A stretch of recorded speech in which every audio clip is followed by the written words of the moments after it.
راح نسوي مسابقة والفائز معنا راح يربح كوبون مقدم من مطعم غدوة، فطور مجاني لشخص عزيز على قلبك.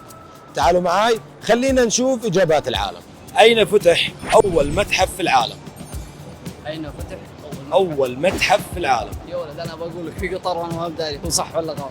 متحف في العالم كله. قطر الإسلامي. غلط. لا فرنسا. في فرنسا. غلط. صعب ما بيعتق ولا لا سهل جدا. مبدين لي فرنسا متحف اللوفر. غلط. ولا غلط؟ أبو سالم. تركيا. غلط. آخر اسبانيا. فرصة. ما في خيارات. صعب. اسبانيا. غلط. سؤال ثاني. السعوديه. غلط. يا ولد أنت ما بيض الله وجهك يعطيك العافية. شكرا. يعطيكم العافية. الظاهر من قبل ما فيه. اقول ان القاهره.